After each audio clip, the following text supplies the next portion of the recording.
All right. So today we have a special guest. It is Cecily. Hi. Welcome. Do you want to say something about yourself, where you came from, or how you got into anime, etc., etc.?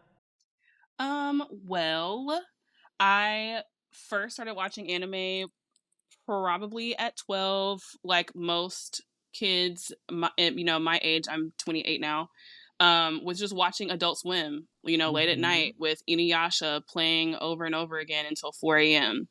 Um, and the first film I ever saw was Princess Mononoke. Um, but in terms of shows, I mean Inuyasha, Yu Hakusho, Fooly Cooly probably as well. Not all of it, just a little bit.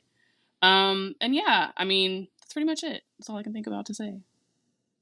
Cool. Also, I know Cecily from high school and um, college, which is a scam, A but whole that's a scam. whole other conversation for another day. And so today we have Cecily on, or whenever you guys are listening to this, we have Cecily on because we've spoken a lot in this like recent season, and ever since we started the podcast about like women in anime, and what we deem as like decent representations and what we deem as not really good representations. And James has pretty much outlined his criteria for like this is what I think of as a well developed and like a woman who is her own character that does not depend on someone else to define herself or define their goals.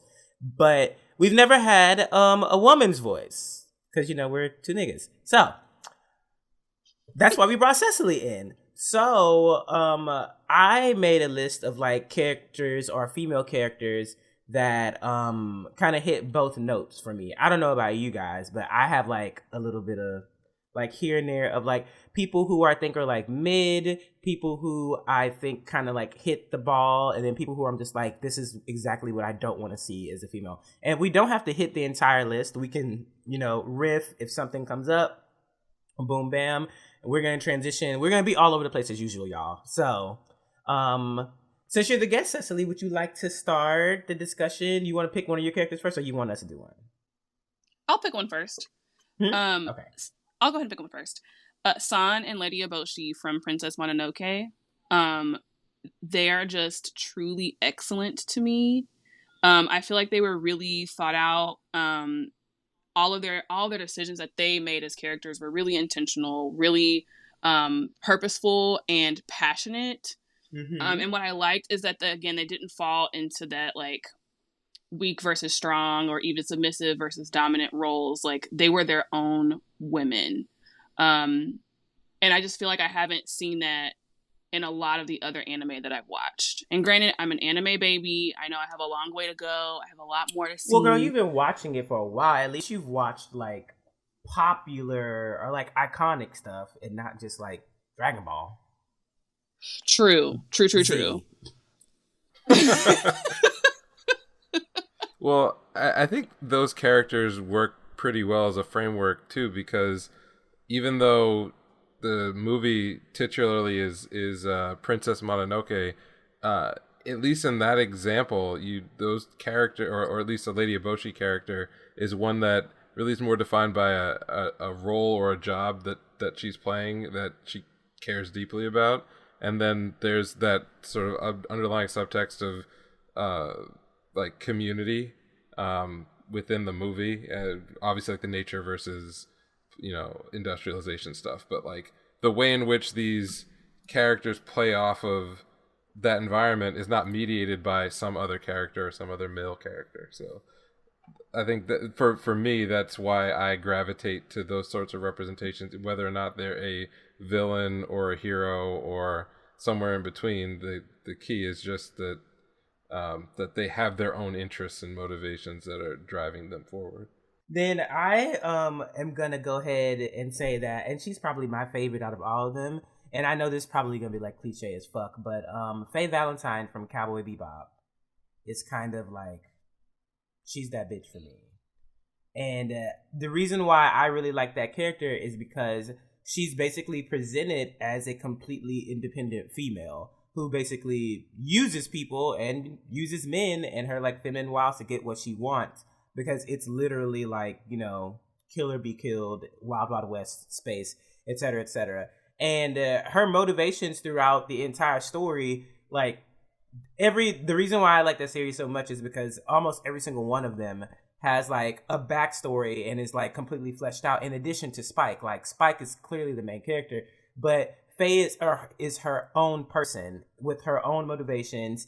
And yeah, she ends up helping them out, tagging along for the adventure, et cetera, et cetera. But at the end of the day, Faye is there for Faye. So that's one of my favorite like female representations. Yeah, Faye is really good. Also, she does get a couple of episodes just to herself. Yeah. And those are actually some of the coolest from the series. Like when she meets or is trying to track down an old, like one of the classmates from before she got frozen or whatever, put in suspended animation.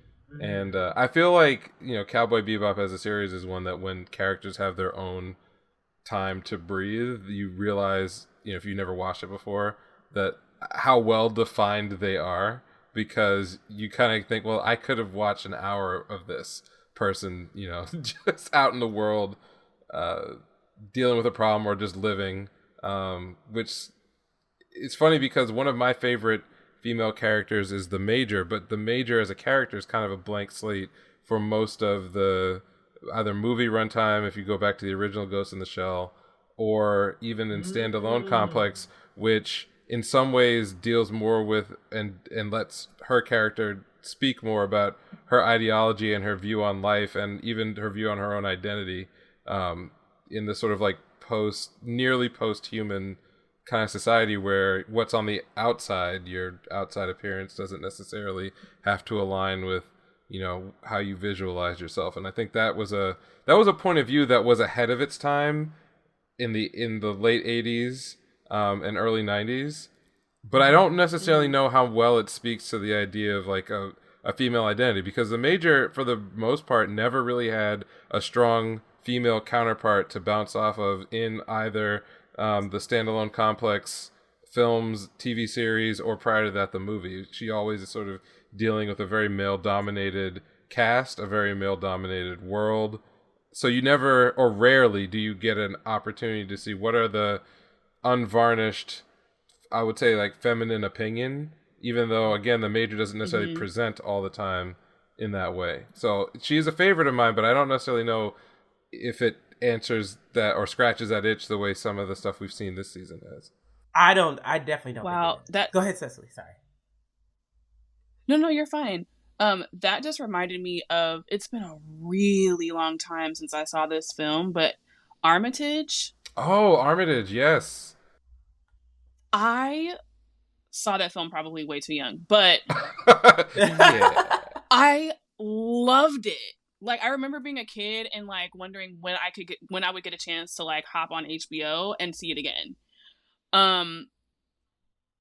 I just remember loving that she was this like, and correct me if I'm wrong, but she was like this humanoid, like android being, and she was like battling, knowing that she wasn't fully human, but then also having a child, and just like, I don't know, like battling, like understanding her very real reality of being a weapon, but then also being this like incredible being that could give life. And I think within that, recognizing too, like having to be very aggressive and strong, but also portray the role of like your everyday average housewife, and having to hide that sort of her ability to be violent.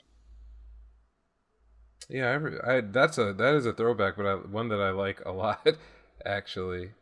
Yeah, I think there is, and you see that trope come up a fair amount when you have sort of powerful female characters in movies and in anime and in comics and other places. Some authors can do a good job playing with the juxtaposition of taking life, giving life. Sometimes it's allegorical, sometimes it's not. Sometimes it's just straight up like, very surface level exploration of that. I'm trying to think if there are other examples. What's funny is that in in the era that we live in, where some of the biggest stuff it's not coming out of movies where you have a lot of time to develop, say, one character built out over time, at least in anime, but instead you're getting a lot of serialized, action-oriented programs. Also, like the slice of life genre has, I think, a lot of examples that sort of fly under the radar because people don't wind up watching it. And I know that's not an area that I'm particularly familiar with. I just recently started getting into more of like the rom-com side of slice of life, and the challenge there. And I think there was a series out last year where it was all about like taboo relationships. So there were a lot of like, oh man, I'm blanking on the name, so I feel silly bringing it up. Taboo relationship. There was a slice of life. Yeah, there was like a romance. Maybe it was a romance series from a. It was the one where it was like the teacher and the student or some shit. It was all I remember is that like someone was clipping me stuff of scenes where there's two women or the young women, they're just out of high school, and the conversation that I was reading, I was shocked because it felt like something human beings would actually say to each other. Oh shit! Okay. So now I have to rack my brain to recall what series that was. But if we could like maybe pivot, are there characters that you or scenes that you can think of that not just this individual feels real or speaks in a real way or is in a real situation that you can relate to, but that they're presenting an idea that meshes with the actual reality that we live in, or you live in as a woman, or we live in a society dealing with like these kind of issues. Because that's one thing that I've been missing, I think, is an actual real solid like gender perspective coming out of anime, because most of the stuff is made by dudes, so they don't give a shit. I think I'm thinking I'm getting what you're saying, and I want to say the Ray Zero scene with Amelia. Oh, yes. Yes. So have you ever watched Ray Zero? No. Cecily? So basically, I'll give you like a quick little blurb of what basically this guy goes to a show and does all this shit for this woman who does not ask him to do for it. And then when he's in a moment of crisis, he basically lashes out at her. And he basically is just like, I did all this shit for you. And she is like, well, I never asked you to. And it was a huge moment. It was actually one of the more like alienating things for the show, because a lot of people like, you have your protagonist. You want your protagonist to be like, the ideal motherfucker, like in all of it. And it basically was like not the first, but it was like the beginning of like the author letting everyone know, hey, this guy's actually a piece of shit. He's a piece of shit. Just because he did all of this for her, that does not mean that she owes him anything, because the entire time that he was doing shit for her, she had all these other things that were going on simultaneously and other people who were protecting her that she would have been fine without him. So I really enjoyed that. But then I also liked how she was able to, like, I wouldn't say forgive him, but like, he has this stupid shit. I'm trying not to spoil it for you, but basically in the end, she decides to forgive him and go about her shit and basically be like, I mean, hey, like, if that's the kind of person that you really are, then, maybe you don't need to be around me, because I don't want that. And I was just like, I really like this character. While in stark juxtaposition, you got her maid, Rem, who is, it's really fucked up because, and you said it before, James, is that due to a certain plot device in this show, the supporting characters only see the best parts of the main character. Right. That is something that isn't really touched on enough, and it's not troubling. What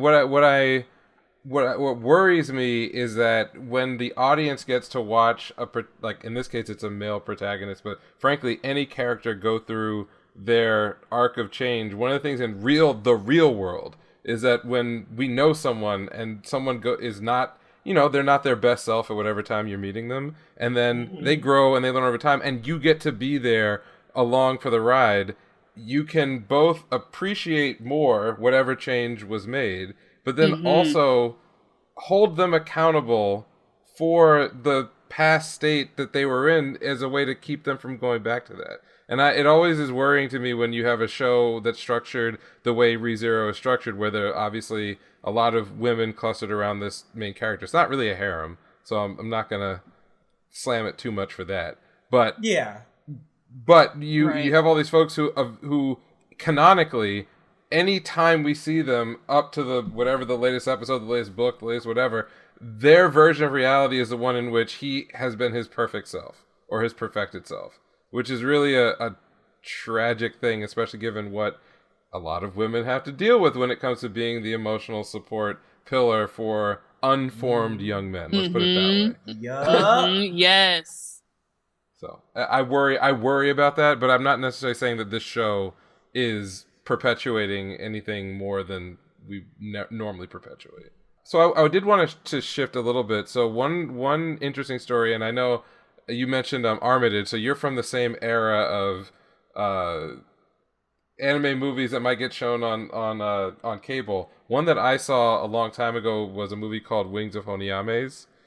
And it was if you're old enough to have either had to buy anime DVDs or gasp VHS tapes. I'm 34 years old, so I straddle that line between the digital and the analog. And I remember going to Blockbuster Video and renting US Manga Core branded VHS tapes for different stuff. And at the beginning, they'd always have like ad roll for other movies, and when they would always play, and I had no idea what it was about, was this movie called Wings of Honiames.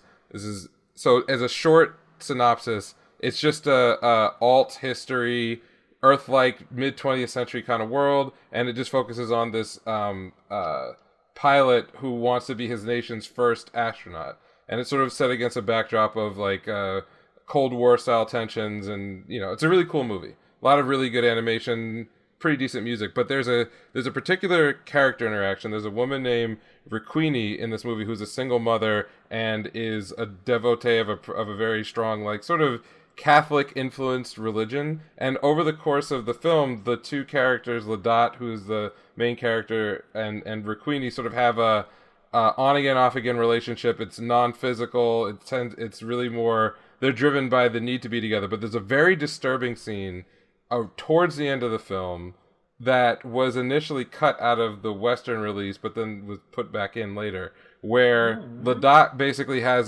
his life falls apart, as is wont to happen to young men, and he shows up to Requini's church and attempts to molest her, but doesn't, and then she forgives him afterwards, which is one of the most troubling sorts of moments. But it's not played for shock factor, but it's the idea of like these forgiving female characters. And I thought about that as you were talking about ReZero, because that's also a factor that takes me out of enjoying a story, which is especially when it comes to like any kind of mental, physical, or verbal abuse towards women that's treated like it's not something normal to be mentioned or dealt with in any meangemeaningful way.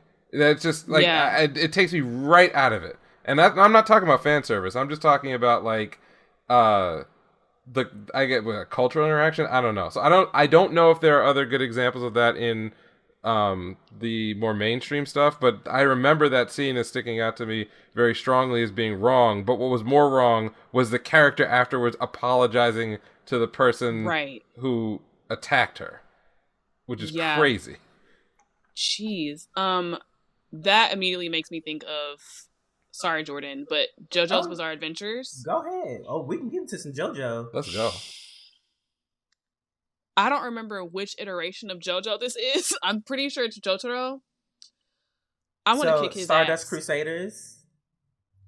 Jotaro, whenever he is interacting with his mother. Oh, he's an ass. Oh, yeah, he's a complete piece of shit. Yeah, I cannot. I was so disappointed. I was like, really? And then, so did you watch the season right before, right? With Homegirl. Is that Bloody, Maybe. the one with the bloody. When he was in America? They were fighting the three vampires. Oh, yes. So you watched that. Yes. So what? Homegirl. Homegirl was a really good example. Well, not a good example, but she was a pretty decent representation of a woman in that universe. His mom. What was her name? She was older, right? She was Yeah, from she the was first older. season. Man, why am I forgetting her name? Oh my gosh. She was on the too. second part of the first season. Yeah. Oh I my know I'm gonna goodness, what remember. is I her watched. name? Lisa. There we go. Oh yeah, Lisa Lisa's awesome. Oh my god. Not the mom. That's Right? the woman who trained him. Yeah, Lisa Lisa's the shit. Yeah. I Why? I love thought Lisa was his mama. Not Jotaro's mama. Oh, Joseph's okay. mama. Yeah. Okay, yeah. No, Lisa, I wanted to stand her, but let me tell you something that I hate that I feel like happens often with female characters, period. Do not Daenerys Targaryen my female character. Please.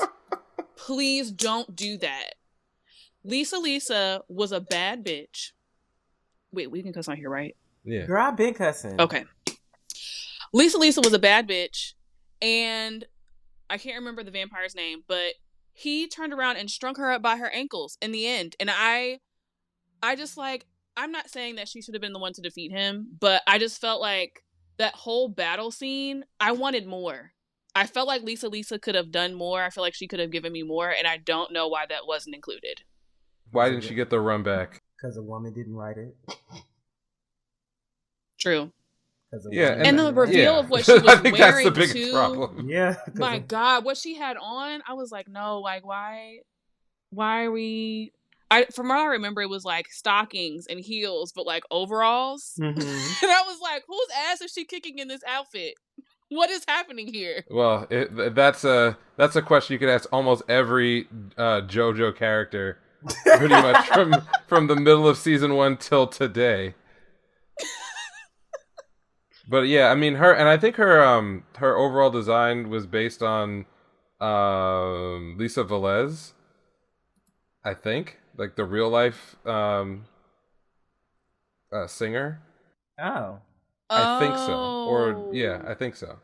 Because a lot of, obviously, I mean, like Araki and his affiliation or liberal borrowing from like 70s and 80s, like glam rock and just like everything.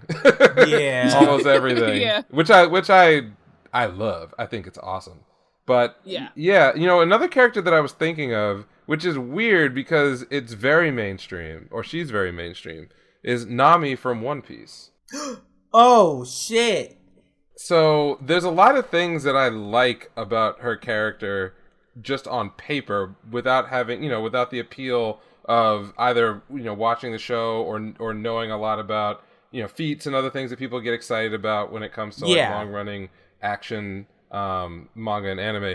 The first thing I like about her character is that when we meet her, she already has her own plans for her life.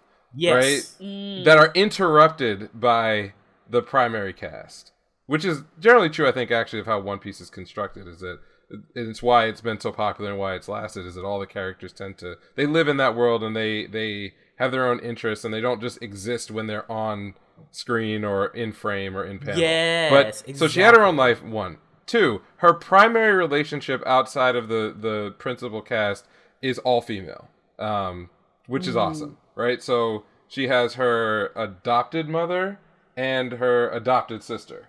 Are her other two, you know, principal figures in her life. You get a long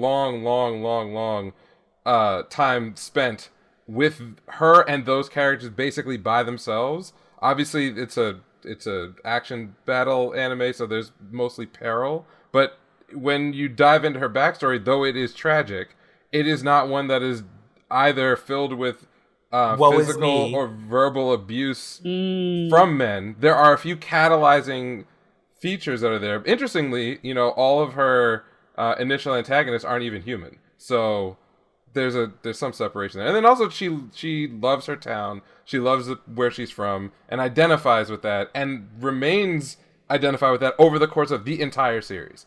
And doesn't get caught up with any of the male characters. So there are relationships in terms of friendship, but that's it. There's no you know, as far as a character that is played for fan service for fans, visually, for the most part, if you actually look at what she's been asked to do, how she's been portrayed in the show, strong, independent, not anybody's patsy, doing what she's doing because she's interested in doing it. Not she's their because, babysitter. Exactly, right? Like, it's just an extension of her relationship with her hometown growing up, because that's why she kind of gets involved in the plot to begin with. She's trying to rescue her friends, her family, and the folks that she identified as sort of part of her clan. She's just added the crew of the Straw Hat Pirates to that collective List of people, rather than it being her entire identity is to like serve the main character. Have you watched One Piece, Cecily? I have not, but clearly I need to put it on my list. Well, now before you do that, it's over 900 episodes. So no, yeah, what? Girl, this has been airing since we were in the single digits. Yeah, I'm never gonna. It's a finish monster. it. The best way to catch up is to actually read the manga. That's the only. Okay. I mean, not the best way. You can watch a filler. You can watch the series with a filler guide, but you're still gonna have hundreds of episodes to watch. It's also quite good. So that's the other. That's actually what I was doing in my dorm room for the majority of college. I was catching up on One Piece. I got my grades. Shit. But so in that same vein, though, it's making me think of the other women in One Piece, or the other primary women, and Nico Robin is actually phenomenal in and of herself too. I love Nico Robin. I actually like her more than Nami, but I think it's more so I like Nico Robin's personality and just her like overall like calm and cool approach towards everything. But then I do like her backstory and how basically like she's a government made pariah who basically is like, I'm gonna figure out what the fuck is going on because you literally massacred my entire fucking island, and you're making me out to be the bad person simply because all we did was just want to know what the fuck was going on with the world. And so I enjoy her interactions with everyone. I enjoy how she shuts down all the men that approach her and want something, how she leverages her power, how she's easily able to like meld and adapt to whatever she's around. It's like when she went to go be with like the Revolutionary Army, and like everyone who interacts with her who's on friendly terms respects her. No one is like looking down on her and just like, oh, that's fucking Nico Robin. Like, you know, she's not that powerful, blah, blah, blah. It's like, no, that's Nico Robin. Like, yeah, you better watch your ass. Like, you better watch your ass. Which, when they did her, like, her arc for, like, the Ignis Lobby, I could understand the moment of just, like, you know, she's literally been fighting damn near her entire life by herself just to survive. And, like, this is the first moment where she's actually going to ask for fucking help. So, that even though I guess I wouldn't even call that a moment of weakness. That's just a moment of just basically being like, I actually have some people that I can trust. And I don't have to be like, you know, the cold-hearted, distant bitch that I'm betrayed to be. Like, I can actually trust these people to help me. And then also not expect anything in return. Yeah, I that's also what solidified me, where, you know, you watch a series or read something that, and you after a certain point, like, oh, this now owns me, right? Like, all right, okay, I'm in. All right, you got me. Fine. The end of that Innis Lobby arc, I was like, all right, One Piece is my thing for life. Like, you got me. But I did want to ask Cecily. Sorry, I said that wrong. I want to ask Cecily. You can cut that, right? I did want to ask Cecily, now that we're sort of, you said you're in sort of not necessarily an anime newbie, but your breadth of content that you've seen or read is not necessarily as wide as someone who might have been like watching religiously everything for the last 20 years.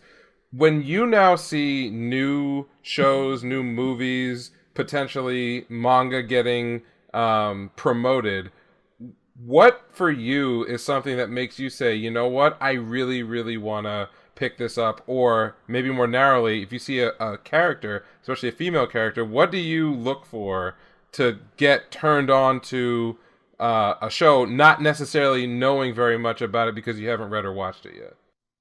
Ooh, that's a good question. Oh, and that's a hard one because I haven't really watched a lot of like promos for shows. One that I recently saw was for the Inuyasha sequel. Ooh. Yeah, Yashahime. Yes, loved it. Um, Obviously, what I liked about it is that it's an all female cast or predominantly female cast, Mm-hmm. and I was like, I'm definitely watching this. And so that first and foremost drew me in, but I think also just aesthetically, the animation's beautiful to me.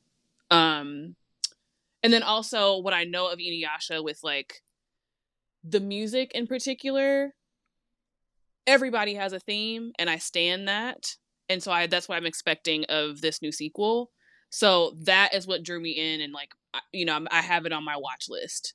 But other than that, I mean, I really just don't want to see, oversized breasts and, 2-inch waist. I don't want to see like emphasized body features when I'm looking at something or when I'm seeing a promo for something. The whole hypersexualization aspect of that often exists with female characters. Like it makes me weary, right? And not necessarily because I'm worried about how even the character is going to be written, but I'm worried about how other characters in the series are going to treat that character, that female character. Yeah, I mean, that's a turn off for me a lot of the time, but I think I read a lot into the intention or capability or skill of the people making whatever I'm watching when I see that, because in my head it says, well, they were not confident enough in how they were going to sketch the character of this person to tone down those aspects in order to play up what's in their heads, not necessarily what they look like. But that said, I don't feel like I need to identify that strongly with a show or an aesthetic or a look, because a lot of times the best stuff I've seen have been things that just were not, they would fall way outside the lines of like what I would call initially cool, but once I watched it or read it, it got added to the pantheon of what I felt was cool. And I don't know if other people have that same experience or relationship with stuff. And by the way, we don't have to just talk about anime. It could be almost anything, really. So if you've had that experience like you described with other recent stuff that has been promoted, I think that's still a pretty good conversation. Yeah, I think just in general, I'm all about like character development. I want to know that whatever you're trying to sell me you're going to give me like an intentional, well thought out character, or group of characters. I want to know that you're going to give me a real story, whether that's, fantastical or not. And I'm also partial to things like action and I'm not a fan of rom-com. That's not my thing. But I love a good, just in general, just like a really well thought out story. I don't know how to get more specific about it. No, I totally buy it. I think I was thinking about Inuyasha and the idea that like, that was written and drawn by a woman. And there are plenty of female characters that are in that series that all have their own stuff to do. Yeah. Yes. Nothing frustrates me more than a show where any character is just there to be there.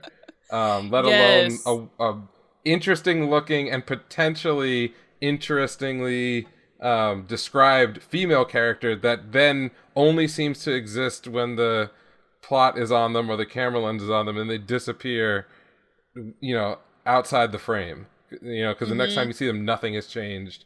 They're the same person, whatever. But two of my favorite series growing up were Inuyasha and Full Metal Alchemist. Both of them written by women. Winry. Oh wait, no, not Winry. Not Winry. Yeah, now I know exactly who you about to talk about. Lust. Also, What? What's the yes. Yeah. So let's stick with there for a second, right? So like, I know that you got your problems with the original adaptation for Full Metal Alchemist, but I would argue that in both FMA and FMA Brotherhood, Lust's character is fucking awesome. I'll give yeah. She okay. gets to do some of the coolest stuff in the series. And especially because all the homunculi, not aside from their own allegorical like named characteristics, they represent a very specific type of ideology about the world itself. What is a person? How does one go about self gratification? And then specifically in Brotherhood, feats, scenes, fights, interactions with all like the entire cast of characters, fucking amazing. One of my faves altogether. And also I think the male characters in the series are more aware of the women who are around, which is is something I don't read widely enough, and I don't have any theory to back this up, but I think that women writers tend to acknowledge that, whereas like it's rare for male writers to acknowledge that. Well, yeah, like one of the main things that I always loved about Fullmetal Alchemist was that there were always like female characters who were supremely powerful and were feared by the men. Oh, right. Like, General Armstrong. Yes. Olivier Armstrong and Izumi. Are you kidding me? Izumi was that bitch. She's that bitch. And you cannot tell me any different. The way... This is one of my favorite things about Brotherhood is that she had so much more shine in Brotherhood. And I was just like, oh, she's sickening. She's absolutely sickening. Like, holy shit. Like, she really, even her husband, who basically was just like, I'm just here. I'm just following her. I'm just following her. Don't touch her though. She can touch you. Don't touch her. Like, I loved it. Olivier, because they didn't even get to the point where Olivier would have been in the story with the original Fullmetal Alchemist. But when she popped up in Brotherhood and they had that whole arc, I was like, what is with the women? Why are they all so good in this fucking show? And I was like, oh, it's because a woman wrote it, of course. Because these were actual like characters with ambitions and emotions and relationships with other men where they were like, I have gained your respect not based off of my gender, but because of my capabilities. Yes. Oh my gosh. I'm so glad you brought up Fullmetal Alchemist. Wow. My heart is so warm right now and full. Well, it's an excellent series. I also think that one thing that's missed out on, and this might turn into a rant at some other time, but well fleshed out positive brother-sister relationships, not something you actually get very much of, at least in like popular anime, even slice of life stuff that I've seen. Brother and sister. So one of the things you brought up was in FMA the Armstrong siblings. Yeah. Right? Like they are in fact siblings. But to me, what I see a lot of is an erasure, usually of the sister, because the main character is usually a guy. And families in general not getting very much development in any kind of a series. Because oftentimes they're just props for other parts of a story to move forward, especially if it's about... They're a hostage. Or they're killed terribly. I have this thing, I have a friend of mine, we watch a lot of movies, and it's either the bad dad, the dead dad, or the dead mom. Like yes. Just like we can tell where a series is going because like initially to explain why these people are not there or full characters or accounted for, and even like the development of, you know, your protagonist, they're like, oh, they're dead or they're terrible or whatever. And I get it, like those are real, it's true. But as someone who like grew up with a relatively normal, and I say normal in terms of like not hyper radicalized in any emotional direction type of family, and knowing a lot of people who had that, whenever I see this as a setup for like a way to write characters out of a story, I get very frustrated because it's like it's lazy. So, but a lot of times it's the women who are sacrificed as a.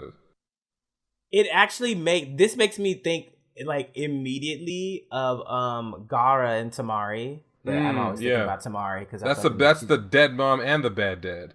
Yeah, dead mom and bad dad. But the overall, like, I mean, Tamari really wasn't featured heavily in Gaara's arc. but I think it's expanded upon. I think a little bit more like later on in like Shippuden and shit like that.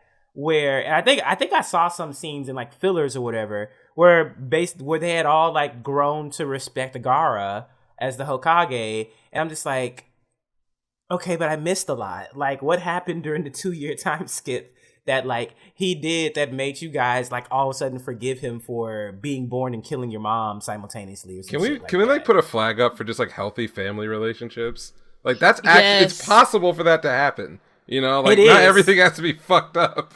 But the fucked up shit grabs people, and it's just like, oh man, that's so fucked up, man. Oh no, totally. It's just like when you see it for like the 180th time as a way to set up like why someone is a piece of shit. It's like there's a lot of ways people can become pieces of shit.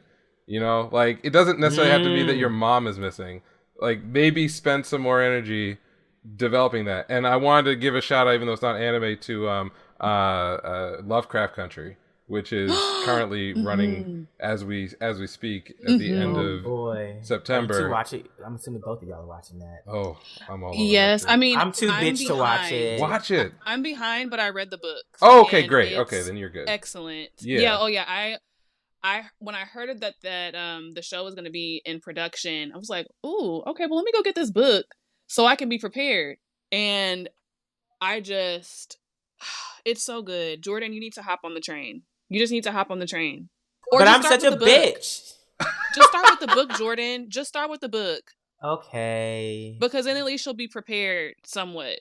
Because I hear because listen, I'm the nigga that was jumping in X-Men, okay? Like, X-Men ain't even scary. Yes, I know. They make fun of me for it all the time. Wait, Jordan, you can't watch which Attack X-Men? on Titan. What are we talking about?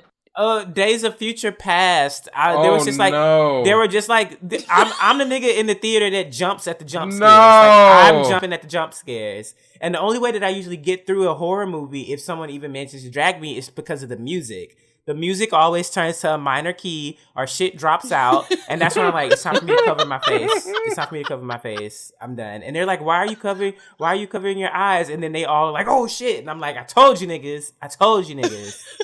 So yeah, I saw a lot of the tweets from the first episode of Lovecraft, and I was like, ooh, child, that looks like that's a no for me. I mean, I'm not gonna lie. They can keep my subscription, but that's gonna be a no for me. I was a little shook. Because I haven't read the book in a couple of months, and so I was a little shook as well. But it's really not that bad. It's really, really not. You just need to rip the Band-Aid off and watch it, because you would like it. My friend told me to watch it during the day. I think I'm gonna. Yeah. Okay. I have something to do next Wednesday through Friday, so maybe I'll do that.